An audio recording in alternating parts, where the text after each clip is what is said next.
Pessoal, boa noite a todos. Mais uma vez, uma satisfação muito grande, uma alegria estar em mais um webinar com foco em grãos, né? Uma ação aí das empresas do Grupo Reagro, que tem como objetivo levar conhecimento de alto nível, conhecimento aplicável, que vai impactar aí na rotina e na vida de produtores, técnicos, funcionários de fazenda. Então, para nós é realmente um motivo de muita alegria. E hoje, trazendo o Dr. Francisco Aragão, nosso convidado, pesquisador da Embrapa, Recursos Genéticos e Biotecnologia, falando de algo novo, né, doutor Francisco? Eu vinha conversando com a Clarissa no decorrer dos dias, eu sou veterinário, mas ela me explicou e me mostrou a relevância, o futuro que a tecnologia do RNA interferente tem já no feijão, e hoje nós vamos trazer também a aplicabilidade em outras culturas. Então, nós temos certeza que vai ser um momento extremamente rico. E obrigado pelo convite, viu? Satisfação grande contar com a sua experiência, com a sua contribuição no nosso webinar. E para quem está a primeira vez conosco em um dos nossos webinars, esse é um evento um pouco diferente. A ideia aqui é ter um primeiro momento com o Francisco Aragão, trazendo toda a sua visão e experiência relacionada ao RNA interferente, e depois nós vamos abrir para perguntas e respostas. Então, a ideia é que haja uma interação de vocês, do público, com o Francisco. Hoje nós temos também a ilustríssima presença da Clarissa. A Clarissa é coordenadora da área do ensino de grãos do Reagro e, coincidentemente, também trabalhou aí no mestrado ou doutorado, né, Clarissa? Depois eu queria que você falasse um pouco com a parte do RNA interferente também. Então, hoje estão aqui duas referências no assunto que vão trazer muito conteúdo para todos, tá? Então, nós vamos ter esse primeiro momento, pessoal, e vocês já tendo perguntas relacionadas ao tema, por gentileza, coloquem não no chat, tá? Coloquem nessa caixa QIA, que tem na base aí do computador ou do celular de vocês. A partir dessa caixa aí, QIA, é que nós vamos direcionar as perguntas para o Francisco, tá ok? Então, eu queria já passar a palavra e, para finalizar, agradecer a todos os envolvidos na organização, agradecer, são mais de 200 inscritos pessoais e esperamos contribuir de alguma forma aí, nas lavouras, nas culturas, na atuação técnica aí de todos vocês, tá bom? Doutor Francisco, a palavra está com você. Eu vou encerrar aqui minha apresentação, fica à vontade para compartilhar a sua, ok? Ok, vou compartilhar a minha. Gostaria de inicialmente permitir, deixa eu ver, não sei se já está aí. Está compartilhando, a princípio, a tela do Zoom. Agora é só abrir o PowerPoint. Pronto. Tá, né? Positivo. Então, obrigado. Boa noite a todos. Obrigado, Rafael, pela introdução. A Clarissa. Para mim é um prazer estar aqui e falar sobre esse assunto para vocês, né? Agradecer ao Reagro pelo convite e meu objetivo aqui é fazer uma apresentação, como está aí no título, né? Com foco nas aplicações. Então, claro que a gente tem que falar um pouco de biologia molecular, mas de uma maneira mais light, no sentido de que a gente possa realmente nos concentrarmos nas aplicações e no futuro, e no presente, e também no passado, né, dessas estratégias que envolvem silenciamento gênico. Bom, aí a gente poderia começar aí no final dos anos 80 e início dos anos 90, em que não se entendia muito bem fenômenos que eram observados, né, que eram, na verdade, fenômenos de silenciamento. Então, havia várias hipóteses para isso, a maioria dessas hipóteses não se confirmaram, né? Mas se observava, por exemplo, isso aqui é um caso que ocorreu aí nos anos 90, né? Em que se transformou petúnia com o objetivo de gerar petúnias que fossem negras. Então, uma das coisas que dá a cor da petúnia, né, faz com que ela fique um roxo bem escuro, é a presença de antocianinas. Então, o objetivo era aumentar teores de antocianina nas flores, no sentido de que elas ficassem tão roxas que parecessem negras. Só que o que aconteceu? Na verdade, o que aconteceu é que a maioria das plantas tinham as flores ou brancas ou variegadas. Então, ao invés de ter aumento de antocianina, como a gente está vendo aqui, né, na flor como um todo, isso aconteceu só em partes da flor e, às vezes, até ao invés de escurecer, as flores ficaram brancas. Esse fenômeno era chamado de cossupressão, silenciamento baseado por RNA, silenciamento gênico pós-transcricional, tinha vários nomes.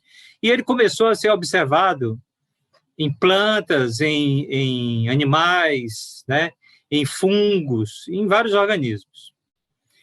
E durante muito tempo se especulava o que estava acontecendo, mas não se entendia muito bem.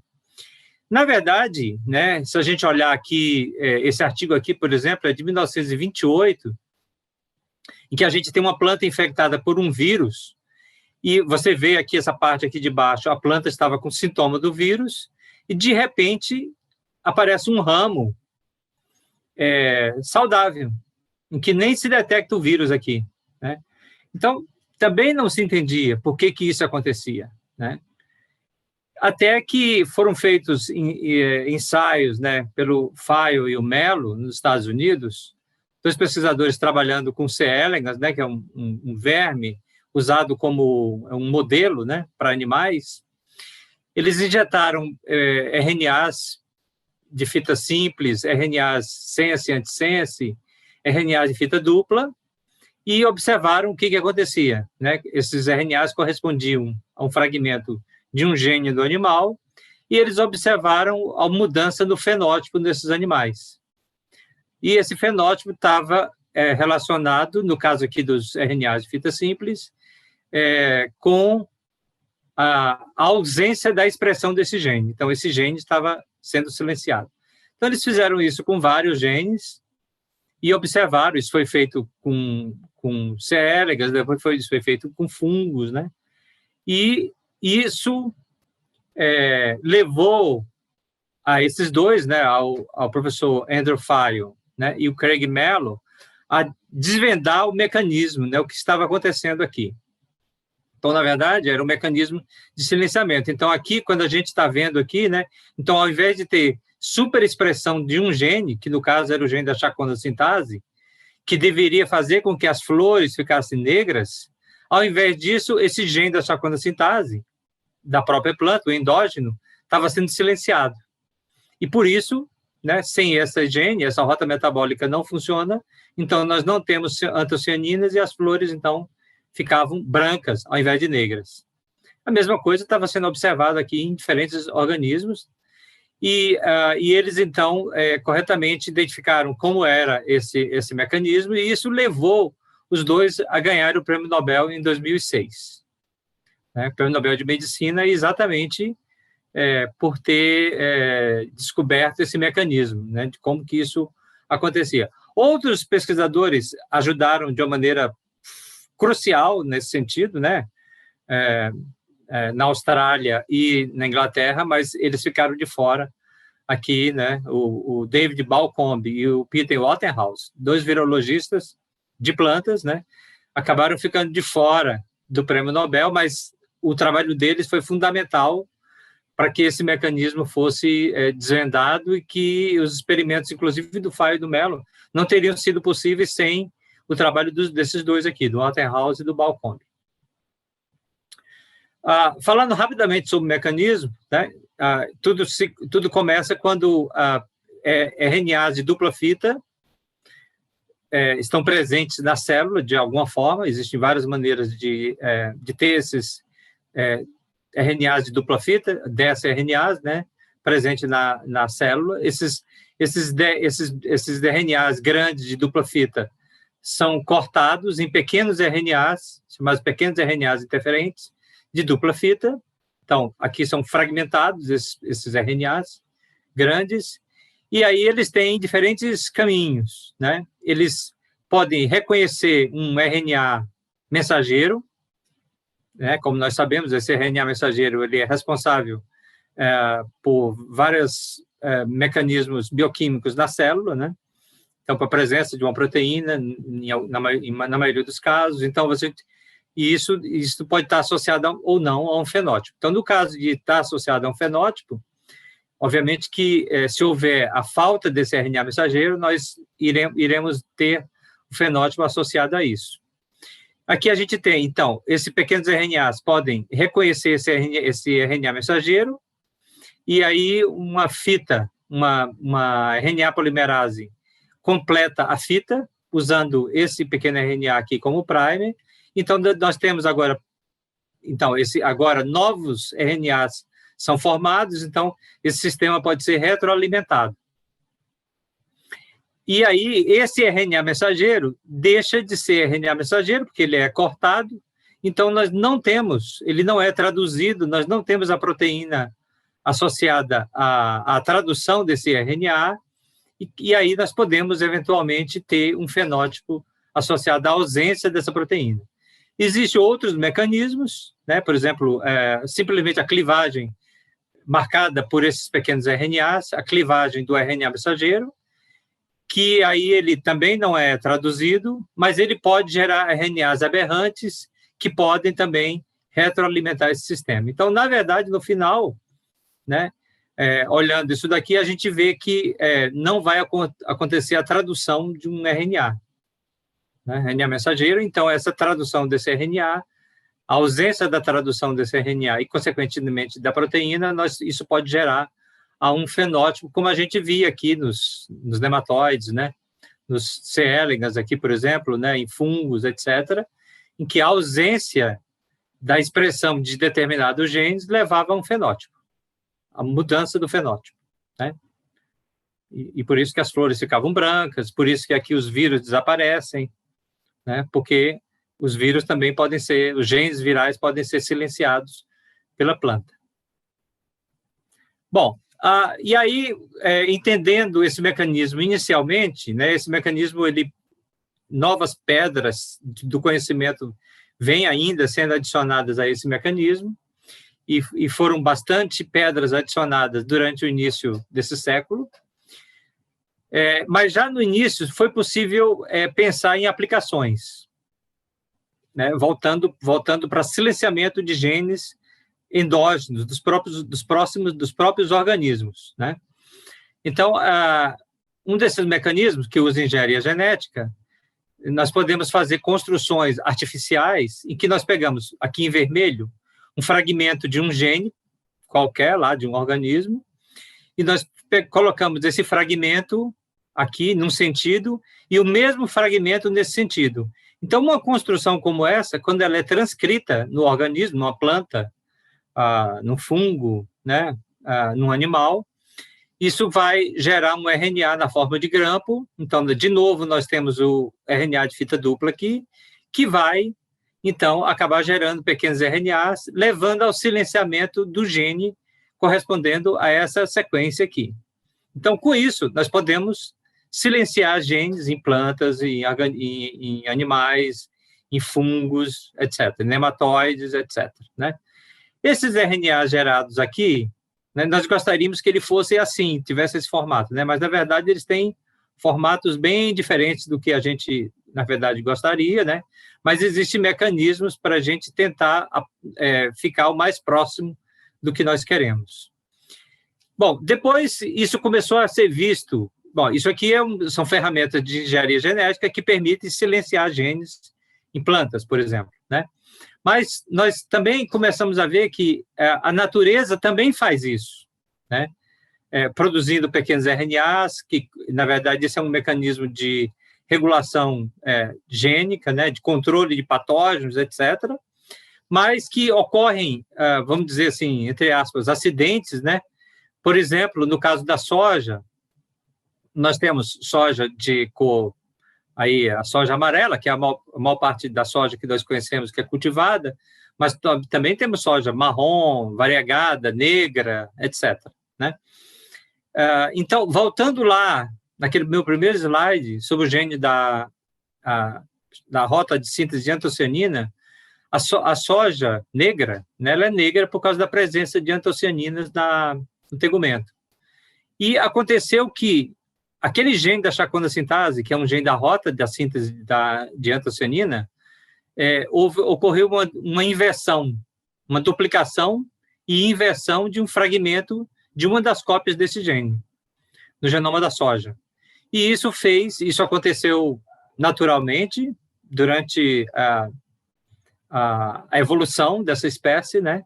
E aí isso fez com que a soja, ao invés de negra, passasse a ser amarela, pela ausência de antocianina no tegumento. A soja, obviamente, é infectada por vários vírus. Aqui, por exemplo, 2 desses vírus, um comovírus e um potivírus. Quando eles infectam a soja que está aqui amarelinha, né? De repente, essa região infectada, fica escura novamente.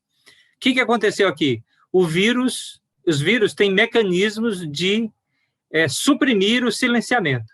Então, temporariamente, nesses tecidos aqui, o mecanismo de silenciamento está suprimido, fazendo com que a antocianina volte a aparecer aqui. Então, aparecem essas manchas escuras nas regiões infectadas pelo vírus na semente de soja. Então, esse é um mecanismo que ocorre.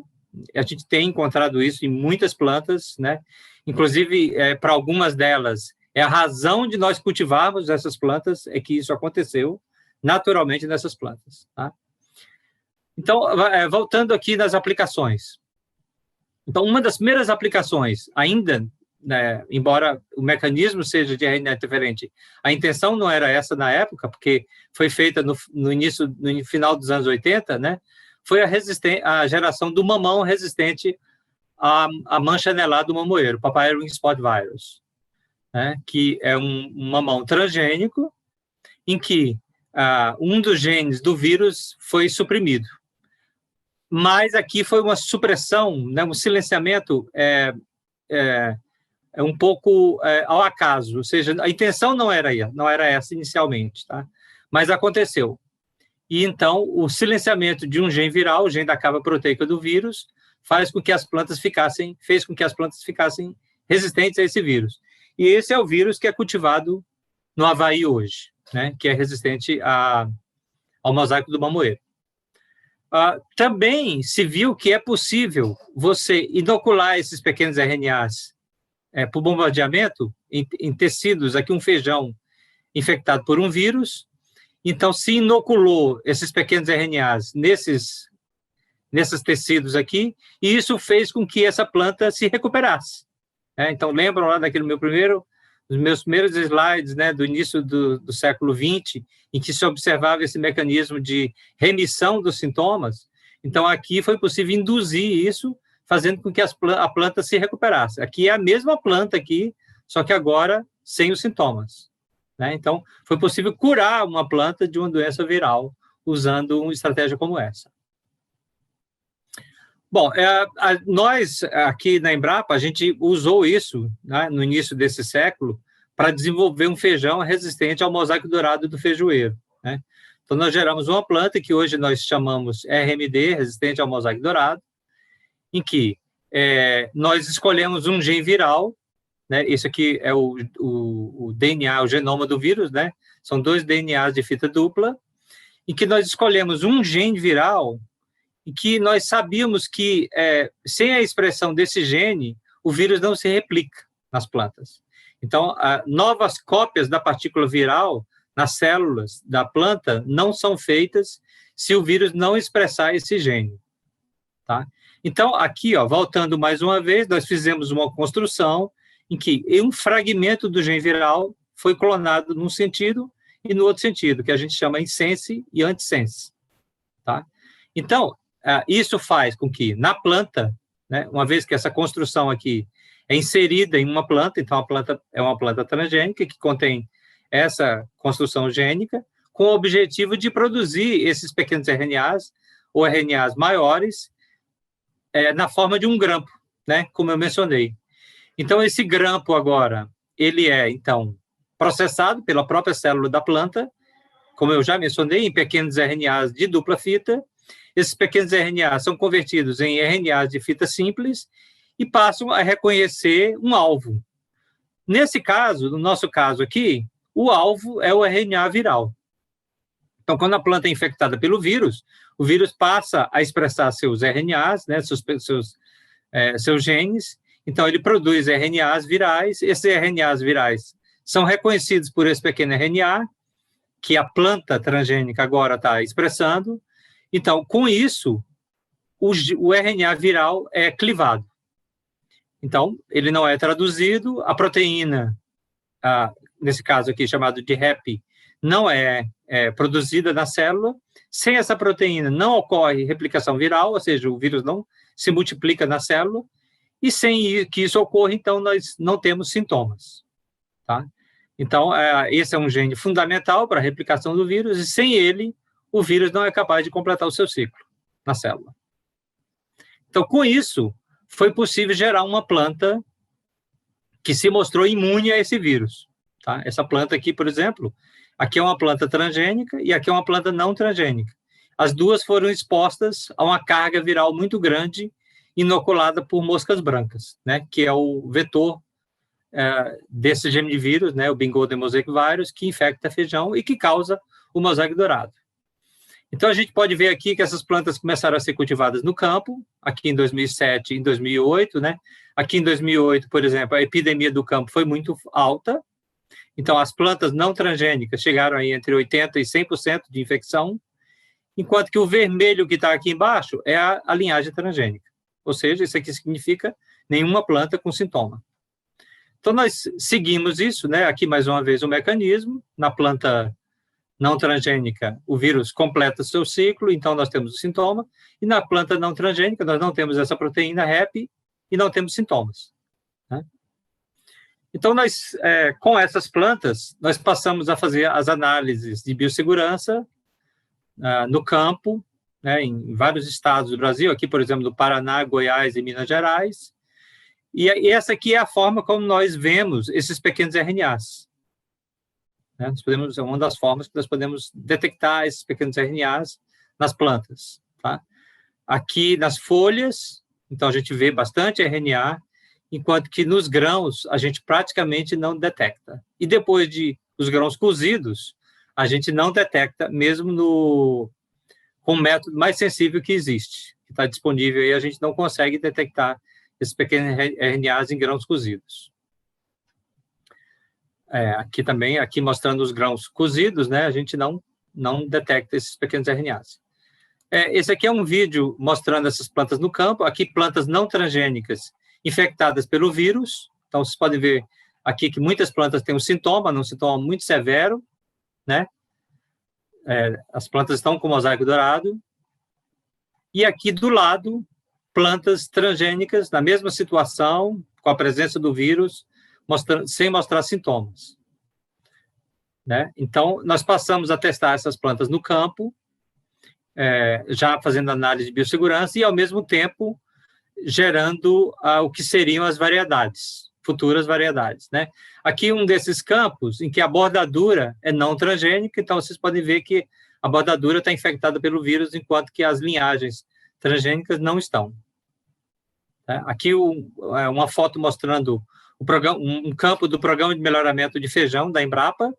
Então, aqui do lado, o programa utilizando linhagens transgênicas, e ao lado do campo com linhagens convencionais. Então, a gente pode ver que aqui os blocos com a linhagem convencionais estão infectados pelo vírus, enquanto que aqui não. Tá? Isso aqui, em 2016, em Santo Antônio de Goiás. Bom, depois de fazer todas as análises de biossegurança, eu não vou falar sobre isso, porque seria eu teria que gastar muito tempo falando sobre isso, né? Esse evento, que nós chamamos de RMD, foi aprovado para cultivo no Brasil em 2011 pela CTNBio, pela Comissão Técnica Nacional de Biossegurança, e então nós passamos pelo processo em seguida de gerar dados para fazer a proteção de uma cultivar. Tá? Então, isso aconteceu, né? Isso aqui é um certificado de proteção da primeira cultivar geneticamente modificada de feijão. Né? E primeira tecnologia utilizando o RNA interferente de forma intencional, aprovada para uso comercial no mundo, tá? Não só no Brasil, mas no mundo. Tá? Então, aqui é um campo de sementes, já com esse feijão, sementes de feijão transgênicas sendo produzidas no campo, né? Queria mostrar aqui o Dr. Josias Farias, que é meu colega lá do Centro de Arroz e Feijão da Embrapa, e que nós recomeçamos esse processo usando RNA interferente no início desse século, né, para gerar esse evento que a gente inicialmente chamou de 5.1 e agora nós chamamos de RMD.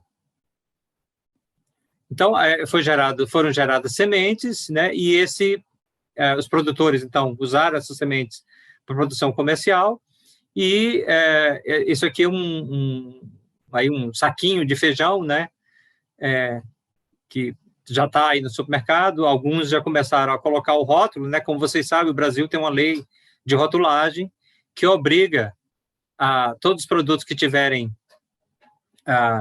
acima de 3% acima de 1% de conteúdo transgênico, né, eles precisam ter esse triângulo aqui, esse T, um triângulo amarelo com T dentro e ainda escrito, né, produto que contém feijão transgênico, que é o caso aqui. Então, se vocês forem no supermercado, isso está lá com soja, com milho e agora com feijão.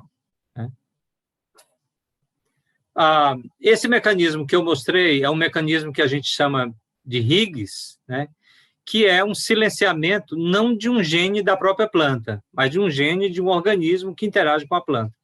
Isso é um mecanismo natural, né? Existe uma conversa entre os organismos mediada por RNA. Então, inclusive, muitas vezes com o objetivo de silenciar genes um no outro, né? Genes de virulência, né? Então, ocorre, por exemplo, entre plasmódio, né, que causa malária, com humanos, com células humanas, ocorre entre C. elegans, né, um verme com bactérias, ocorre entre humanos e tripanossoma, entre planta e fungo, planta e plantas parasitas, etc. Enfim, ocorre entre os organismos que interagem uns com os outros, né? Nós mostramos que isso ocorre em fungos, né? Nós mostramos que era possível haver esse mecanismo em fungo, um mecanismo de silenciamento gênico, em que a gente pode engenheirar uma planta para silenciar um gene não nessa planta, mas no fungo que interage com ela. Então, a gente mostrou isso em fusário, né? E então a gente pode, aqui está mostrando em soja, né? A gente fez isso recentemente em soja, em que a gente faz engenharia genética com a planta, no caso aqui a soja, para produzir esses pequenos RNAs que visam silenciar um gene no fungo. Então, quando o fungo interage com a planta, ele absorve esses pequenos RNAs da planta e tem um gene nele silenciado. Tá?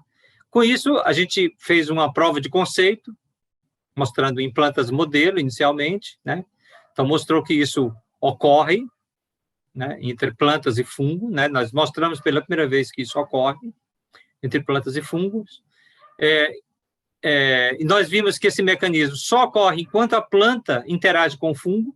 Se você retira a planta, o fungo da presença da planta, os genes voltam a se expressar no fungo, normalmente, né? Então, na verdade, esses RNAs, eles vão passando da planta para o fungo, e à medida que o fungo interage com a planta, e os genes vão sendo silenciados do fungo, e nós passamos a procurar genes que fossem importantes para o fungo, que pudessem ser silenciados, né? Com a possibilidade de gerar plantas resistentes a fungos. Né? Então, aqui, por exemplo, um caso com esclerocínia, que é um fungo extremamente agressivo, né? Em que nós transformamos as plantas para ficarem resistentes à esclerocínia, né? Ou ao mofo branco, expressando genes para silenciar um gene no fungo. Então, o fungo interage com a planta, absorve esses pequenos RNAs, tem o seu ciclo de vida alterado e acaba não colonizando o tecido a folha, aqui no caso, né? Ao contrário que no controle, o fungo continua normalmente completando seu ciclo e vai causar sintomas severos e vai acabar colonizando o tecido inteiro. Ao contrário de algumas linhagens transgênicas, que é o caso aqui. Como vocês podem ver, a diferença é bastante grande, né? Aqui, mais uma vez. Então, a gente vem agora aplicando isso a plantas de interesse agrícola, né, como a soja, por exemplo, né? Então, a gente vem buscando silenciar genes no fungo, né? Alguns desses genes são genes que nós já sabemos que são genes interessantes, porque eles já são alvo de alguns fungicidas, né? Então, a gente procura genes de proteínas que já são alvos desses fungicidas, no sentido de silenciar esses genes e, eventualmente, gerar plantas resistentes a fungos. Então, a gente fez isso, por exemplo, recentemente com fusário, né, em soja, e a gente vem avançando aqui também com esclerocínia em soja, né? Como vocês podem ver, existe uma diferença entre as plantas transgênicas e as plantas não transgênicas, né? Então, os fungos acabam colonizando nas plantas não transgênicas, mas não colonizam nas plantas transgênicas, porque um gene no fungo está sendo silenciado, um gene importante para o ciclo de vida do fungo. E a gente agora continua desafiando essas plantas de soja contra o banco de germoplasma, né, da Embrapa de fusário, né, para ver se isso é durável, se isso confere resistência a várias espécies de fusário, etc. Tá? E em diferentes condições, né, são questões que a gente gostaria de responder a seguir. Essa estratégia de Higgs, né, e de silenciamento baseado em transformação genética das plantas para resistência ao patógeno, também pode ser usada a nematóides, né? Então, você pode expressar pequenos RNAs na planta, cujo alvo seja um gene de um nematóide. Então, o nematóide se alimenta da planta, adquire esses pequenos RNAs e tem um gene no nematóide silenciado, e isso faz com que o nematóide ou morra ou tenha o ciclo de vida afetado, né? E com isso é possível, sim, gerar plantas transgênicas, expressando pequenos RNAs resistentes ou mais tolerantes a esses nematóides. Bom, mais recentemente, isso tem sido aplicado a insetos, né? Então, só que agora, né, os insetos, se percebeu com os insetos que era possível não só expressar esses pequenos RNAs na planta, e aí o inseto se alimenta da planta em diferentes fases, pode ser um inseto adulto, pode ser durante as fases de desenvolvimento, né?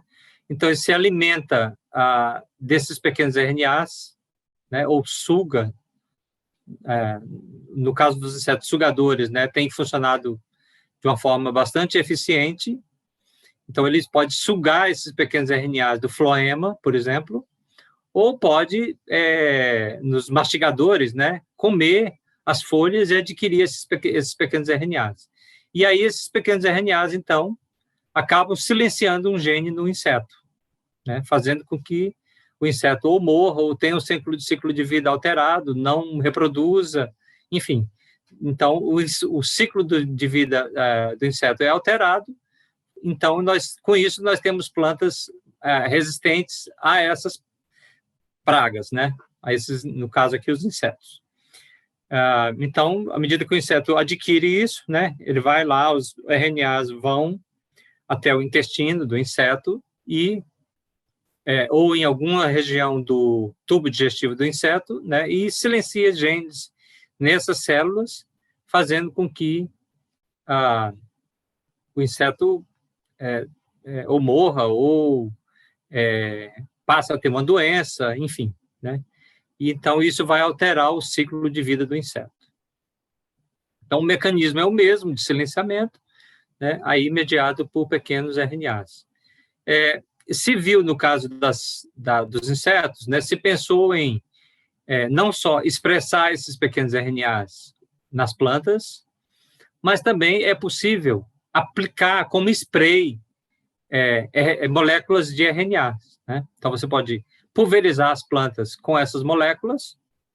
Essas moléculas, elas podem ficar de uma forma sistêmica nas plantas, E aí os insetos podem adquirir, então, esses RNAs que estão aqui pulverizados sobre as plantas ou dentro das células e, eventualmente, também terem problemas gerando um controle dessas pragas.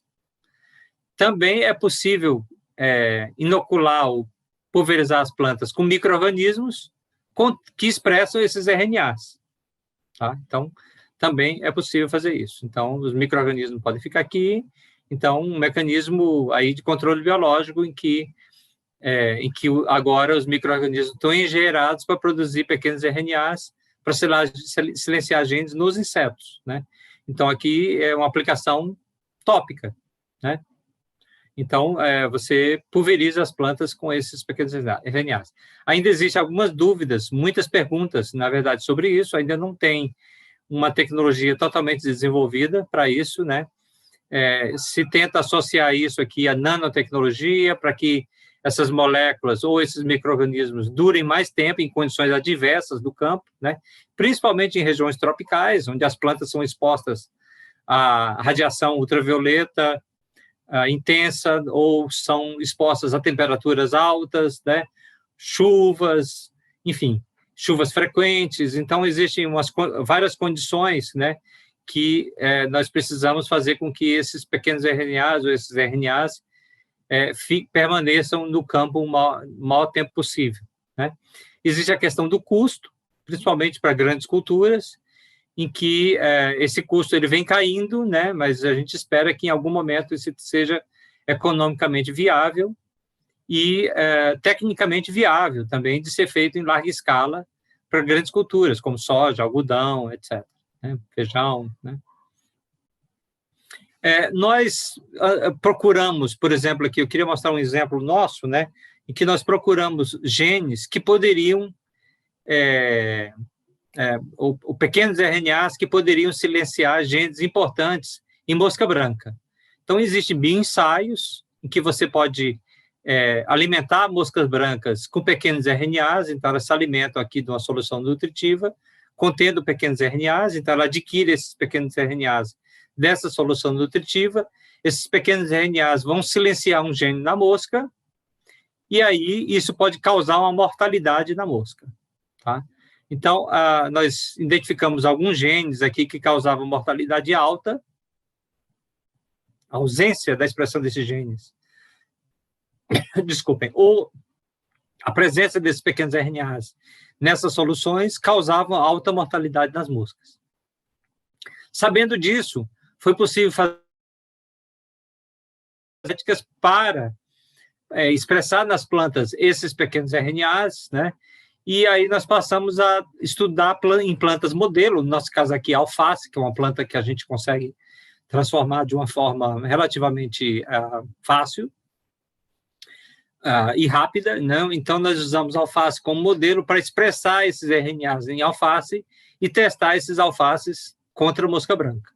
Aqui, de novo, a maneira aí que nós temos de ver esses pequenos RNAs que estão presentes nas folhas, né? Então, a gente pode quantificá-los, etc., ver como eles estão, quais são esses pequenos RNAs, podemos sequenciá-los, etc., né? E nós passamos a desafiar essas plantas contra a mosca branca. Então, vocês podem ver aqui a curva de mortalidade. Então, vocês podem ver que a mortalidade, no caso aqui é de sobrevivência, né? Então, seria o inverso da mortalidade. Nós podemos ver, então, aqui que a mortalidade foi muito maior, né, ou a sobrevivência foi muito menor nas plantas controle, tá? Enquanto que nas plantas...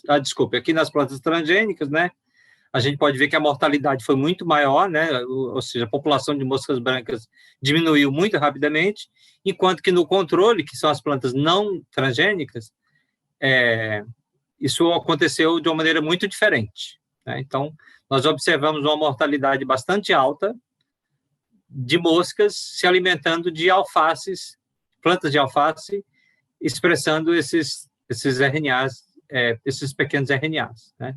E a gente viu o mesmo efeito em diferentes estágios, estágio de pupa, etc., nas plantas.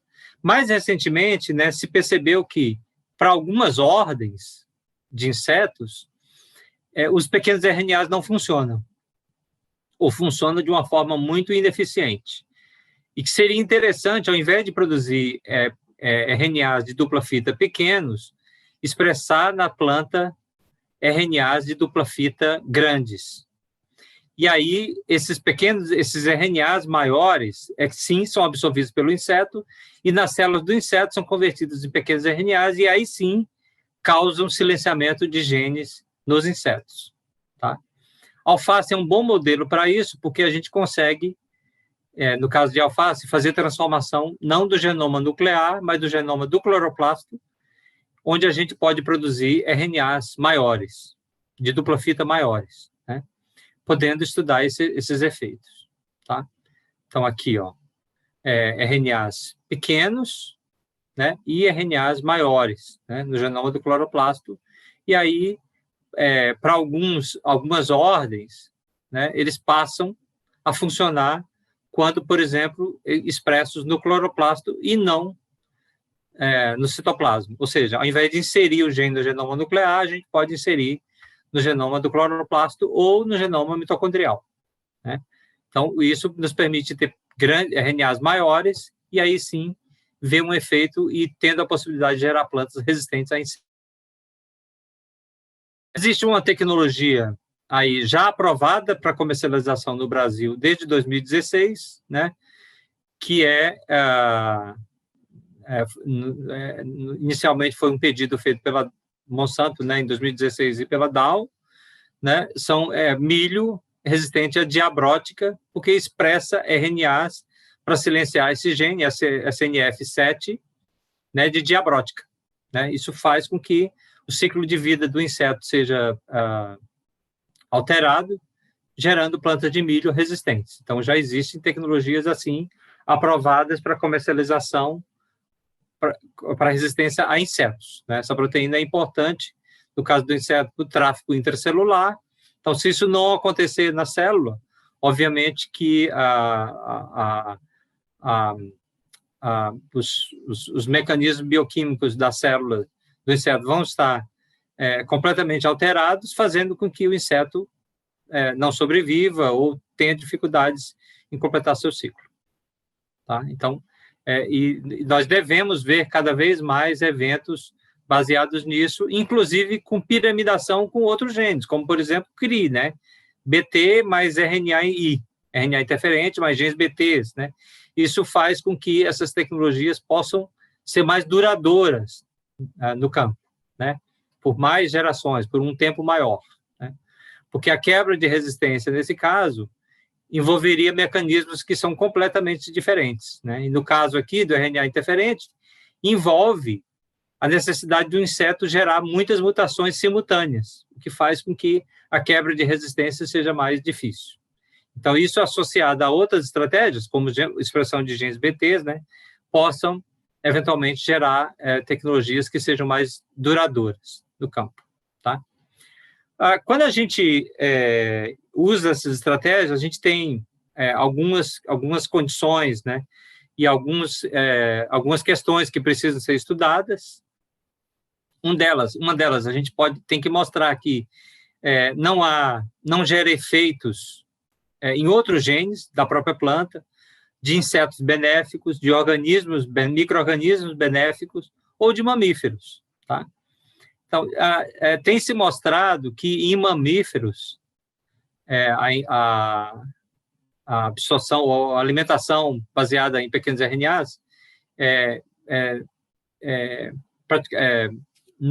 esses pequenos RNAs estão presentes em muitas plantas que a gente come diariamente, plantas não transgênicas que a gente come diariamente, e cruas, né, como, por exemplo, alface, e mesmo assim a gente não tem genes nossos silenciados. Então, a possibilidade de haver silenciamento em mamíferos é muitíssimo baixa. Né? Mas existe mecanismo de se estudar isso, e são estudados antes que essas plantas possam se tornar estratégias comerciais. Né? Controle de viroses, né? Nós podemos fazer controle de vários vírus simultaneamente, né? E isso, obviamente, envolve uma dinâmica no campo, né? Que envolve, muitas vezes, não é uma resistência, não é aumento de mortalidade, mas interferência no ciclo de vida das pragas, né? Fazendo não com que elas desapareçam, mas que elas não completem o ciclo, né? O que é extremamente... Ou seja, fungos que produzam menos esporos, insetos que não gerem, não tenham descendentes, né? Ou não avancem no seu ciclo, tenham o seu ciclo afetado, tá? Essas estratégias, aí agora, silenciando os genes da própria planta, né, têm sido usadas para detoxificar plantas tóxicas ou aumentar a qualidade. Então, queria mostrar alguns exemplos aqui, né?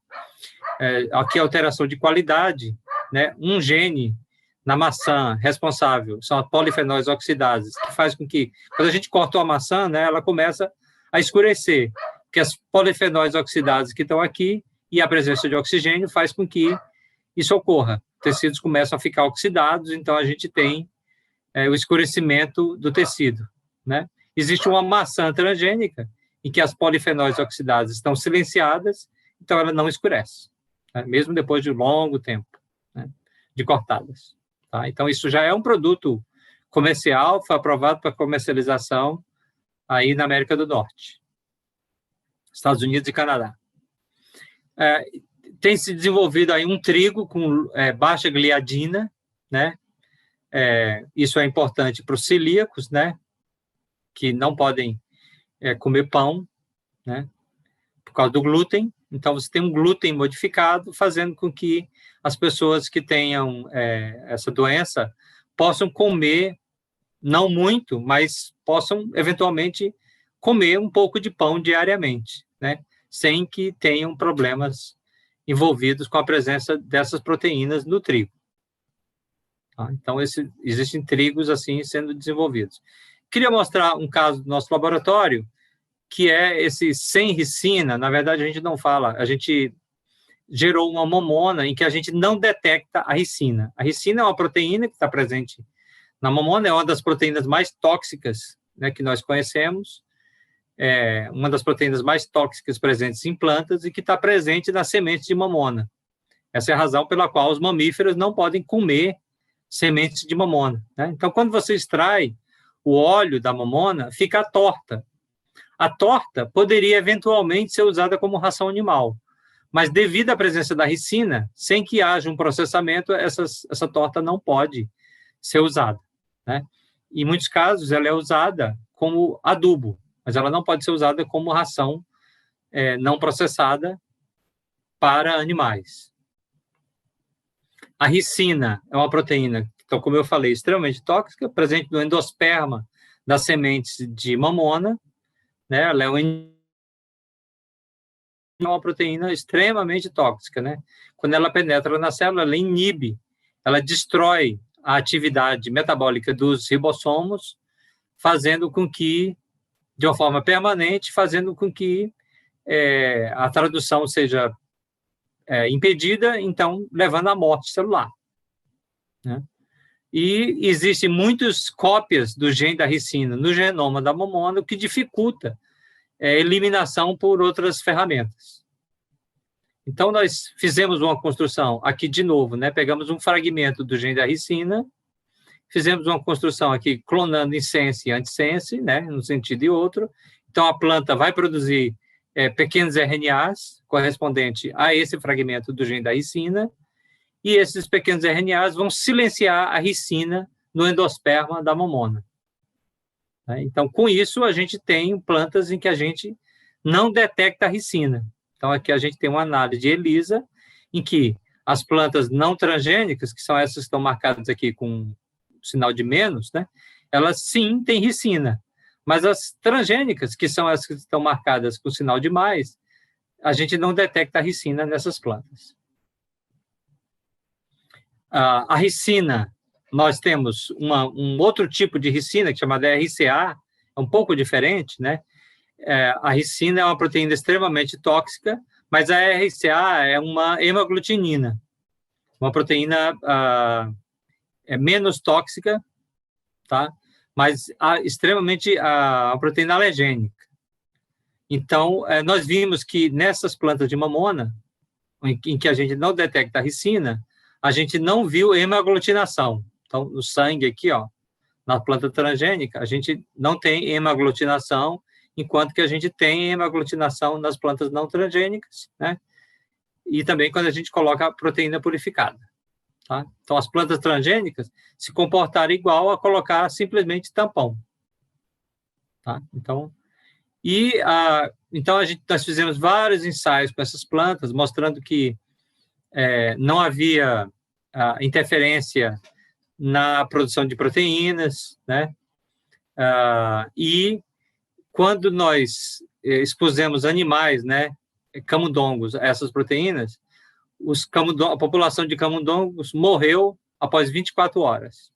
Enquanto que nas plantas, os animais que se alimentaram, foram expostos a proteínas de sementes transgênicas, né, ficaram aí durante um longo tempo, quase todo o tempo que a gente manteve esses animais, eles não tiveram sintomas de intoxicação por ricina e, obviamente, não morreram, né?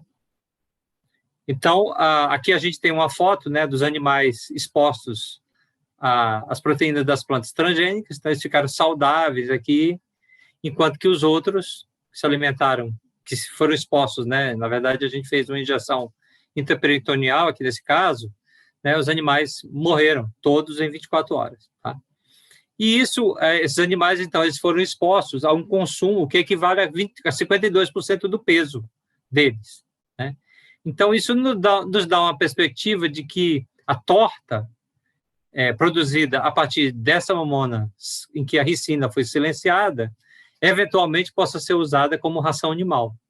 Né? O que seria uma coisa extremamente importante, porque enquanto nós estamos tentando adaptar determinadas plantas, né, como milho, soja, a condições estressantes de deficiência hídrica, para que essas plantas possam ser cultivadas em condições, por exemplo, semiárido, né, condições semiáridas ou em regiões em que há deficiência hídrica moderada a severa, nós já temos uma planta que é adaptada a essas condições, né? A mamona. Então, nós podemos modificar a mamona no sentido de dar um novo uso à planta, né? Fazendo com que ela possa ser uma fonte de proteína como ração animal, desde que a gente detoxifique e elimine alguns problemas que essa planta tem para ser usada assim. Então, acho que isso era basicamente o que eu queria mostrar para vocês, né? E estou aí aberto para as perguntas que eventualmente vocês têm. Então, mais uma vez, obrigado pela atenção. Estou tentando sair daqui, né?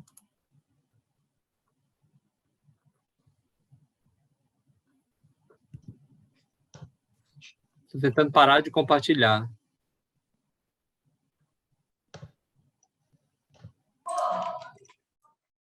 Aqui, para mim, já parou. Já parou. Então ótimo. Ótimo. Tá positivo. Obrigada, Francisco.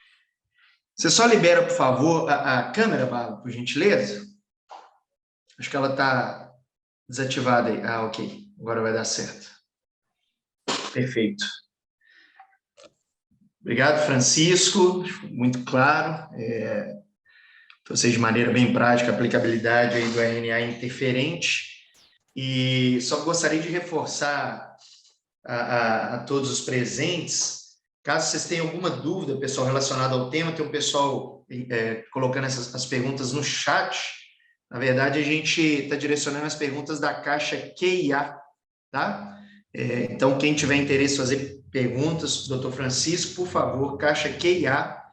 Enquanto a gente seleciona já as perguntas que foram realizadas, eu só queria rapidamente passar alguns recados de maneira muito objetiva e já retornamos aí para as perguntas, ok?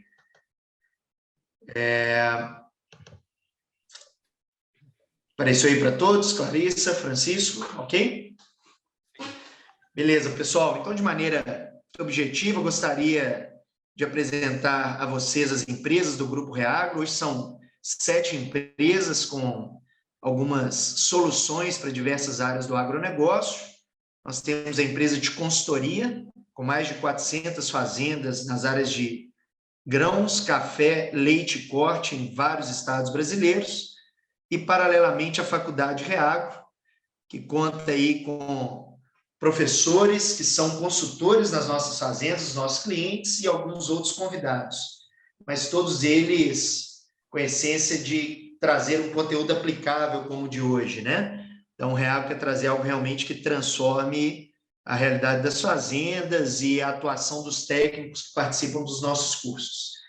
O laboratório 3R Lab, com 3 unidades no Brasil, a Giovana, daqui a poucos minutos, vai falar com a gente um pouco do laboratório. Nós temos uma empresa de pesquisa, sediada no sul de Minas, voltada aí ao desenvolvimento e validação de variedades e insumos na produção de cereais e café.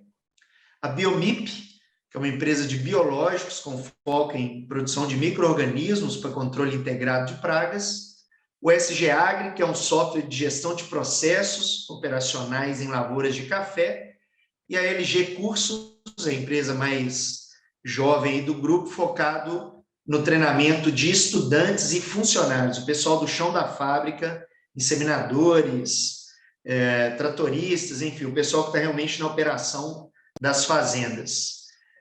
E, pessoal, vai ser um prazer contar com vocês nas nossas redes sociais. Conteúdos relevantes como o de hoje são postados diariamente nas nossas redes.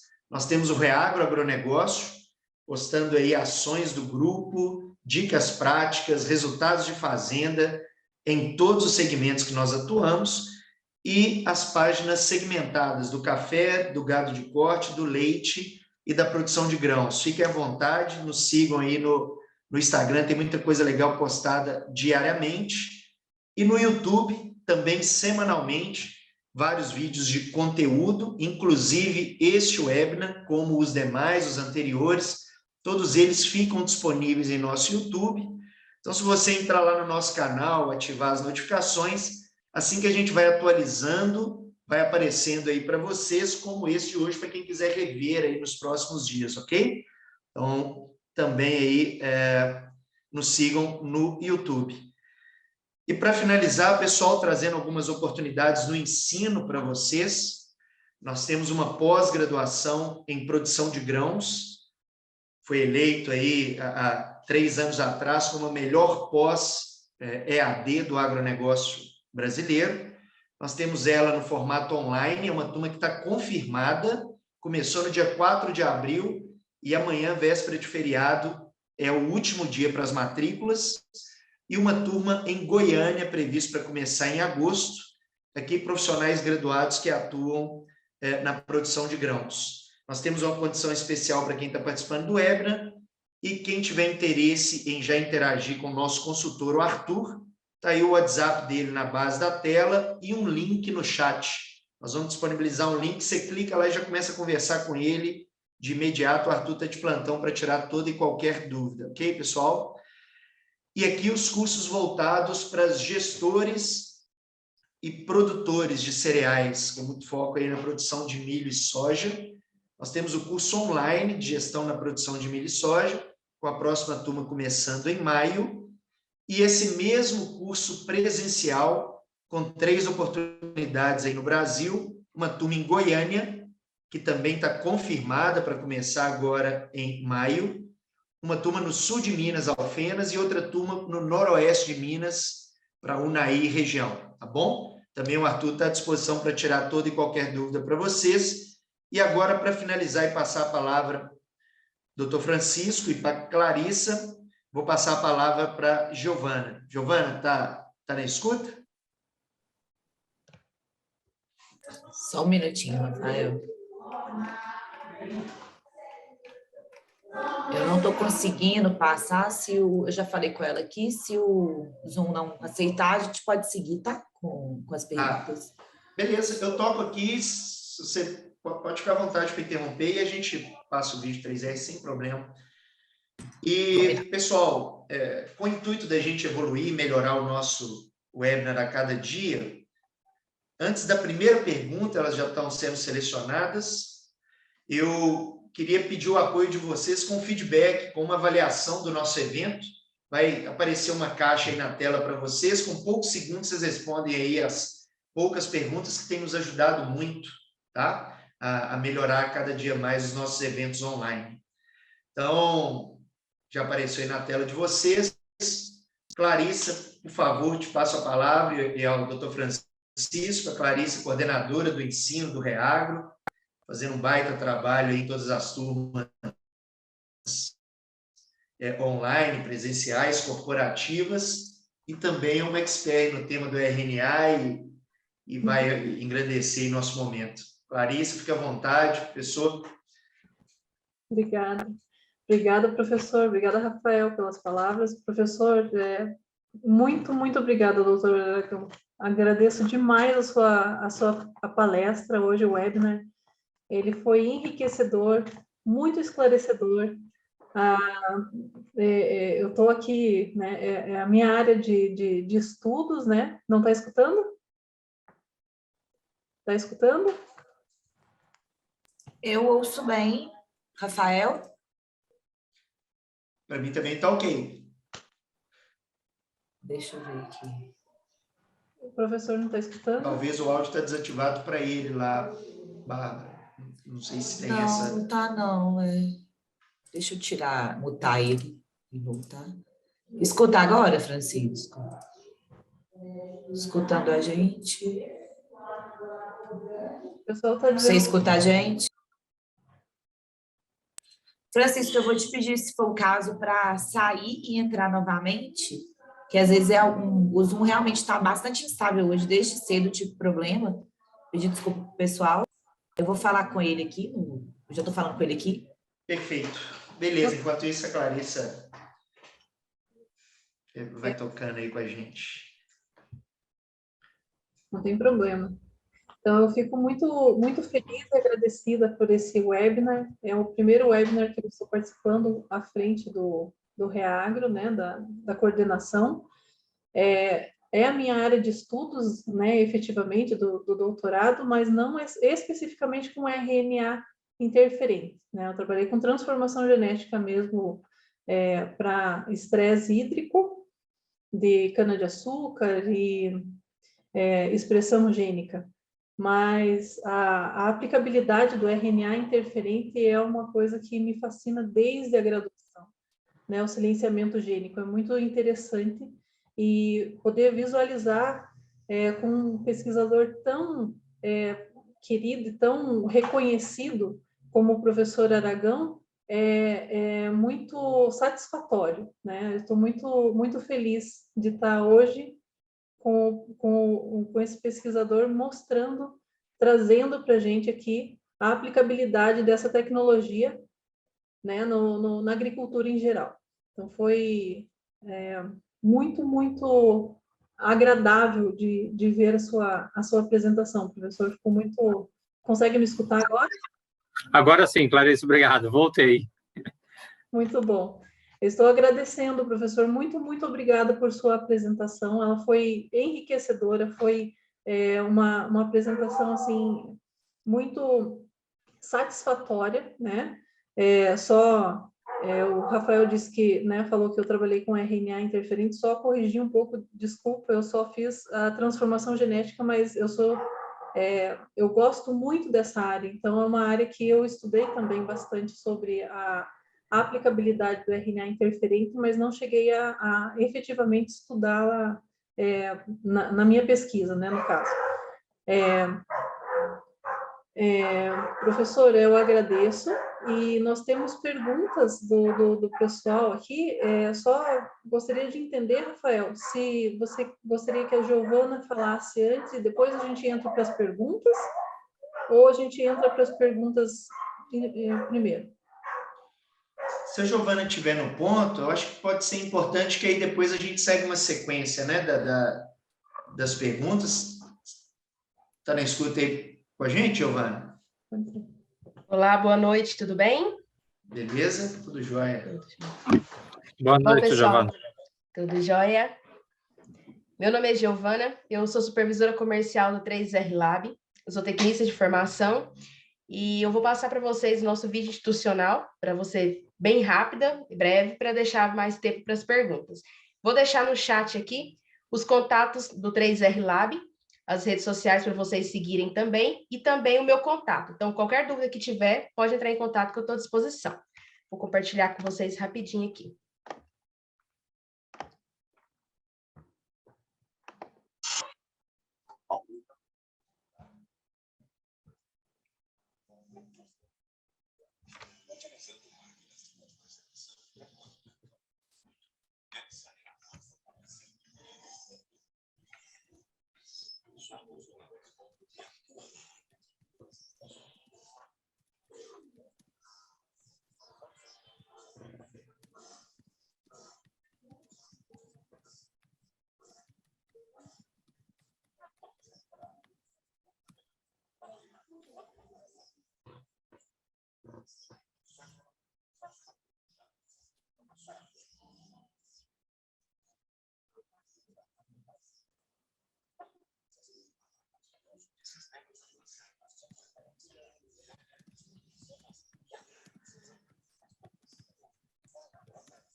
Então é isso, como o Rafael falou, nós estamos desde 2013 no mercado, temos 3 unidades em Lavras, Chapecó, e o ano passado nós abrimos a filial aqui em Goiânia, onde eu sou supervisora. Então, qualquer dúvida que tiverem com relação ao laboratório, as nossas análises que fazemos, prazo para entrega, pode entrar em contato que eu estou à disposição. Boa noite, pessoal, e vamos às perguntas. Obrigado, Giovana. Eu achei que o áudio tinha ficado baixo só para mim, parece que algumas pessoas não ouviram também. Se você puder compartilhar o link do YouTube deste vídeo também no chat, acho que aí quem tiver interesse vai ter acesso ao áudio e vídeo, né? Mas muito obrigado. Valeu. Clarissa, doutor Francisco, com vocês. Fiquem à vontade. Rafael, pelo fato de eu ter saído e voltado, eu acabei, as perguntas não estão mais, não consigo ver mais nada no chat que estava antes, né? Então, acho que não estou atualizado, mas vocês vão me atualizar aí. Francisco, a Clarissa já está com as principais perguntas e vai moderando junto com você. Tá ótimo. Beleza. Okay? Doutor Aragão, vamos começar com a pergunta do Dr. Décio Gazzoni. Ele está perguntando se tem alguém que está trabalhando com RNA interferente no controle da ferrugem asiática e se não está, qual é o motivo? Essa é uma boa pergunta. Né? Sim, tem vários grupos trabalhando com isso, inclusive o nosso, né? Na Embrapa, e existem empresas trabalhando com isso. Existem todas essas estratégias, algumas dessas que eu mencionei, né? Têm sido usadas na tentativa de gerar plantas imunes ou resistentes à ferrugem, na soja, tanto engenheirando a planta para silenciar genes na própria planta, quanto para silenciar genes do fungo. E também até com possíveis pulverizações com RNAs. Sim, isso vem sendo feito. A ferrugem é um fungo, uma doença complexa, né? Então, nós mesmos já conseguimos gerar plantas que fossem resistentes à ferrugem, mas essa resistência nós vimos que ela ocorre para algumas alguns isolados, né, do fungo, mas para outros não. Tá? Então, é uma questão de conseguir modular isso para que se torne uma resistência mais durável e ampla. Tá? Agora, se tentou, algumas empresas tentaram silenciar genes também usando Higgs, com ferrugem, e isso foi uma coisa que não funcionou muito bem com os genes escolhidos, mas não quer dizer, existe uma gama enorme de possibilidades que ainda podem ser tentadas. Muito bom. A Maria Clara está perguntando sobre a inoculação de cercóspora, se fizeram os discos de micélio nas folhas ou chegaram a fazer a pulverização desses esporos. E existe a possibilidade dessa resistência ser expressa apenas nas folhas ou ela se dá na planta inteira? Então, essa é uma pergunta também boa, né? Porque nós, sim, usamos inicialmente com discos foliares para conseguir fazer bioensaios iniciais, né, com as plantas, e depois aquelas que foram melhores, sim, a gente testou com as plantas inteiras, tanto para a esclerosínia quanto com fusário, né? Aí ela pergunta se poderia ser expresso só nas folhas. Sim, é possível, desde que a gente use promotores que sejam funcionais apenas nas folhas, né? Ou em determinados tecidos, né? Então, por exemplo, poderia ser só das raízes, para doenças de raiz, né? E só nas folhas, para doenças foliares. A princípio, isso seria interessante, tem algumas vantagens do ponto de vista de biossegurança, por exemplo, né? E também do ponto de vista de aplicação direta, né? Então, por exemplo, nós não queremos matar fungos benéficos, né? Nós não queremos matar, por exemplo, micorrizas, né? Então, nós não queremos matar micro-organismos que são benéficos, endofíticos, que estão na planta. Então, isso nos daria alguma vantagem se esses micro-organismos não estão presentes, por exemplo, na folha. Então, a gente pode, eventualmente, usar genes de uma maneira mais segura, matando patógenos nas flores, nas folhas, ou nas flores, ou, enfim, na parte aérea, mas não nas raízes, por exemplo. Então, essa modulação, sim, é possível de ser feita e isso tem vantagens, em alguns casos. Mas, no momento em que a gente está no processo de desenvolvimento, a gente está expressando na planta inteira. Muito obrigada. O Marcelo Rossato, se já está sendo realizado algum trabalho com RNA interferente em cima de vírus causados por cigarrinhas no milho? Que eu saiba, não, né? Mas, sim, é uma possibilidade, sim, de se fazer isso, gerando milho resistente a esses vírus, né? Transmitido por cigarrinha. Sim, é possível de ser feito. Eu não conheço se já existem grupos fazendo, né? Mas existem, sim, grupos transformando plantas, expressando RNAs, cujo alvo seja a cigarrinha. Isso tanto em cigarrinha do milho, quanto em cigarrinha das pastagens. Obrigada, professor. Deixa eu dar uma olhada aqui, só um minutinho. O Wesley está perguntando sobre a legislação, como é que está a legislação brasileira sobre a regulação de produtos aplicados exogenamente com base de RNA interferente. Essa é uma excelente... Desculpa, Clarissa. Desculpa. Daí ele pergunta também como que a comunidade científica e as empresas têm lidado com as dificuldades de manter esses RNAs estáveis no campo, né? Contra as chuvas, a degradação, nuclease, né? E como é que você vislumbra a abertura de startups para a utilização dessa tecnologia? A pergunta dele, né? A pergunta é justamente focada nos grandes desafios que existem para usar RNAs com aplicações tópicas, né? Que é aquelas que eu mencionei, né? Nós discutimos recentemente, tive uma conversa com grupos que estão desenvolvendo isso em regiões de locais em que existem temperaturas altas, né, por exemplo, a Austrália, e muitas dessas perguntas ainda precisam ser respondidas, né? Durabilidade. E existe hoje estratégias para aumentar durabilidade, né? Fazendo com que, alterando a estrutura desses RNAs, fazendo com que eles sejam mais estáveis.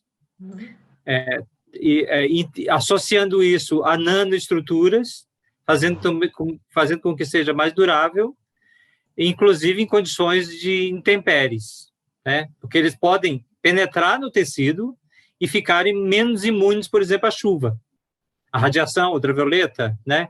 A luz ultravioleta, a temperaturas altas, né? Então, uma vez dentro das células, essas condições não existem. Mas dentro da célula existem nucleases que eventualmente podem clivar esses RNAs, enfim. Existe uma série de perguntas que ainda estão aí, né?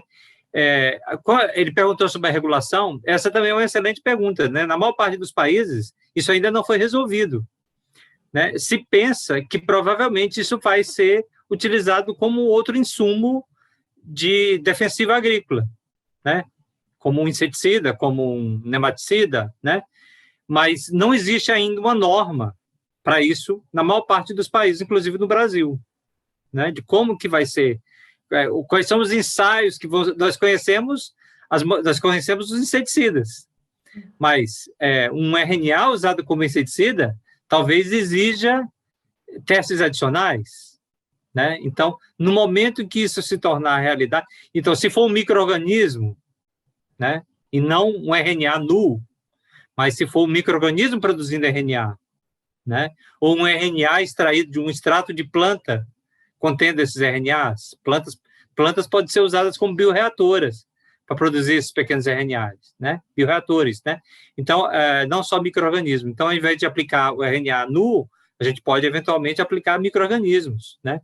Então, existe uma regulação que está para ser feita ainda, né? Isso né? E depois ele perguntou sobre o custo, que eu também não mencionei, né? Que é um outro grande gargalo, né? O custo vai depender da forma como isso vai ser aplicado, para que isso seja viabilizado para ser usado como defensivo, né? Como uma tecnologia de defesa agrícola, né? De controle de pragas, né? Então, obviamente que isso precisa ser economicamente viável. Algo tipo um encapsulamento desse RNA, no caso, que seja fácil de utilização no campo. Isso, mas isso precisa ser efetivo, precisa ser... aparentemente, nós temos possibilidade que seja mais específico, então, matar só a praga e não os inimigos da praga, né? Mas tem a questão do custo, que precisa ser resolvida, a questão da durabilidade, enfim, como que vai ser aplicado, formulação, várias coisas que ainda precisam ser resolvidas ainda. Tá? Mas existe um caminho promissor para isso. Ok.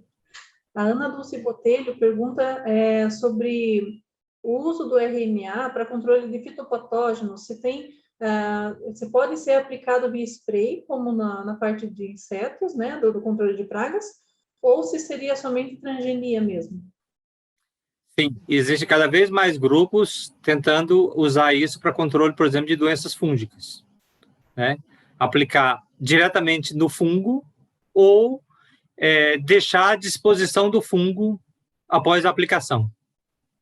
Tá? Então, sim, é possível, e não só uma planta. Mas é claro que, talvez, no momento, né, embora o desenvolvimento de uma tecnologia para ser usada como spray é uma coisa mais, talvez, mais rápida de ser disponibilizada, se for economicamente viável e tecnicamente viável, do que gerar uma planta transgênica que existe a área de biossegurança, etc., um processo um pouco mais longo, especialmente para commodities. Né? E nós temos muito mais, talvez, experiência em pulverização, né, de tecnologia de controle de pragas do que algumas outras tecnologias que nós poderíamos desenvolver. Obrigada, professor. A Maria Clara Carli pergunta se fosse realizar os mesmos ensaios, mas com a ferramenta CRISP, o senhor acredita que essa ferramenta deveria ser utilizada isoladamente ou em conjunto com o RNA interferente? E qual a sua opinião pelo CRISPR na relação com o RNA interferente? É possível associar, sim, essas tecnologias, porque nós estamos falando de coisas que podem ter modos de ação muito diferentes, e isso, obviamente, é importante, né? Agora, se você vai usar CRISPR para editar genes e não usar silenciamento mediado por RNA, você pode usar RNA para silenciar determinados genes, endógenos, por exemplo, e pode usar CRISPR para, por exemplo, nocautear genes do próprio organismo, da própria planta, por exemplo, né? No caso do nocaute causado por CRISPR, por exemplo, né, mutagênese, né, gerado por CRISPR, é possível eliminar completamente a expressão, né? Por exemplo, se a gente tivesse uma mamona transformada, mutagenizada, né, por CRISPR, nós poderíamos eliminar, e aí eu poderia, por isso que eu escrevi sem ricina, né, eu fiz uma ressalva sobre o 100, porque RNA interferente não é 100%. Né? Então, embora você não detecte, alguma coisa deve estar lá ainda. Tá? Já se você nocautear usando o CRISPR, aí você vai dizer não tem ricina. Né? Mas, no caso da detoxificação, né, é um caso típico para isso, explicar por que um tem vantagem e o outro não. Por exemplo, a mamona tem fluxo gênico aberto, a polinização é aberta. Então, se você colocar uma mamona no campo mutagenizada, sem ricina, e ela cruzar com o pólen vindo de uma planta selvagem, a ricina vai voltar para a sua população. Uhum. Então, por uma questão de segurança, pode ser um problema se o produtor passar a reutilizar sementes. Né? Já se for RNA interferente, não. Aí nós estamos falando de uma estratégia que é dominante, mesmo que haja polinização externa, o silenciamento continuará a ocorrer, desde que as plantas continuem sendo transgênicas. Essa era uma coisa que eu tinha aqui também, sobre esse escape gênico, né? A preocupação desse RNA se vai no pólen e o que poderia acontecer. Muito obrigada pela resposta, professor. Agora, também é possível usar CRISPR para mutagenizar um gene patógeno, né? Aí a planta vai ser transgênica e aí você vai voltar lá para o que a gente estava discutindo inicialmente. Entendi. O Moisés Ferreira, ele perguntou sobre as pesquisas em virose do tipo meleira e mamoeiro, se existem essas pesquisas. Sim. Inclusive, nós temos no nosso grupo, existem duas grandes viroses no mamoeiro, né, que é o Papaver Spot e a meleira.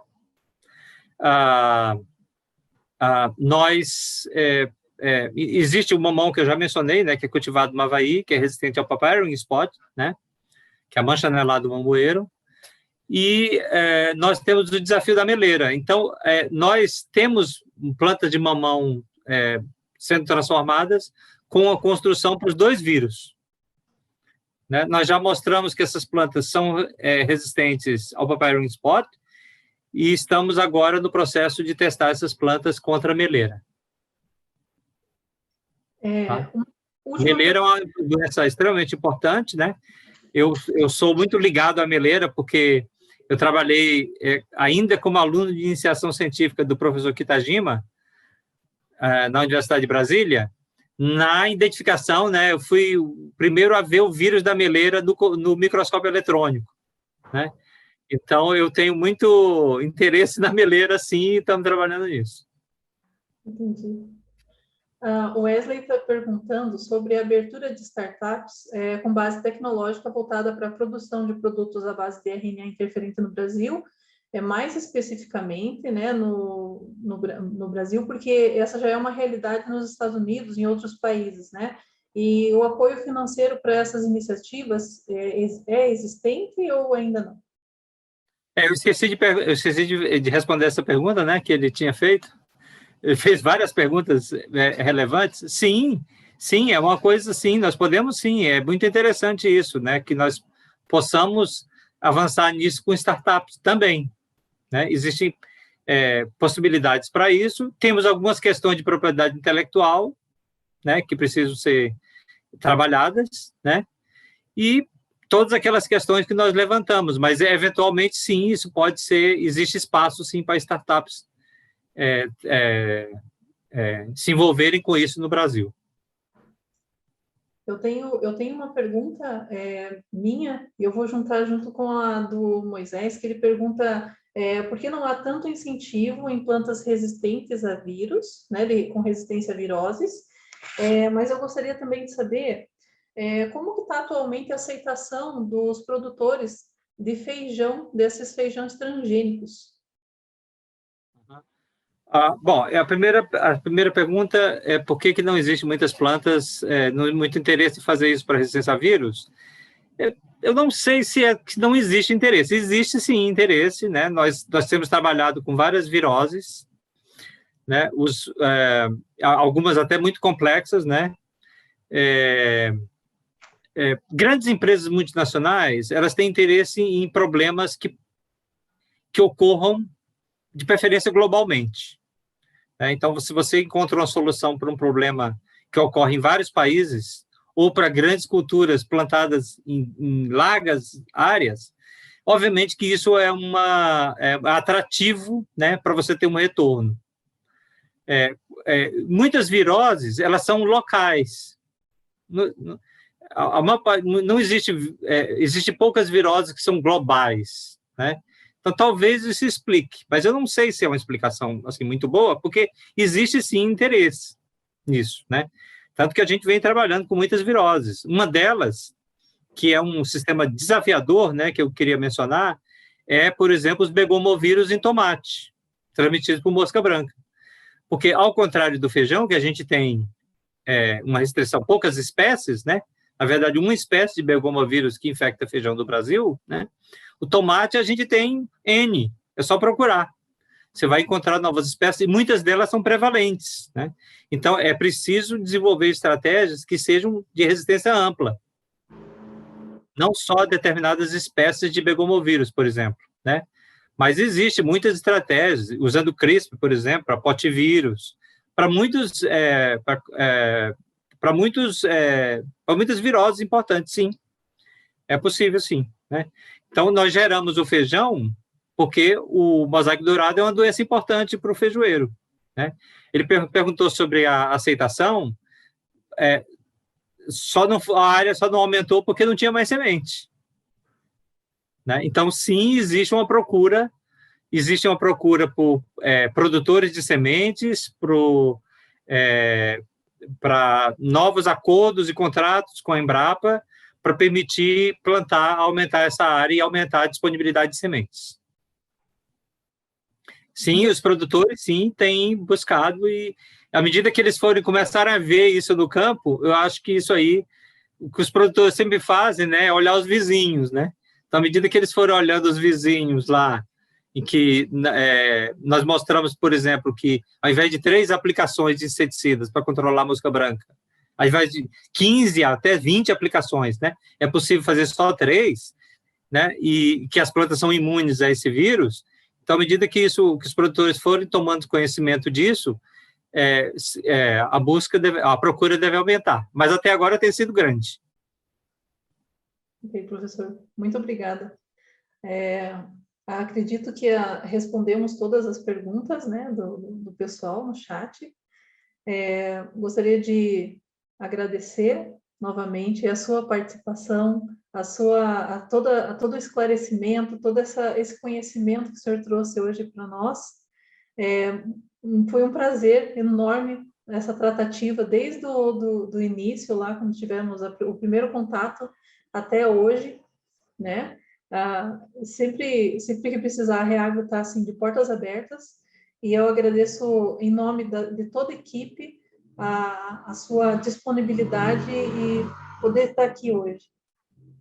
Eu também agradeço a vocês, né, pela possibilidade de divulgar nosso trabalho, ouvir as perguntas. Às vezes, nas perguntas, a gente se atenta para coisas que a gente não estava pensando, né? Então, tudo isso é importante, né? Contato com os produtores, com os estudantes, com os técnicos, né? Com os divulgadores.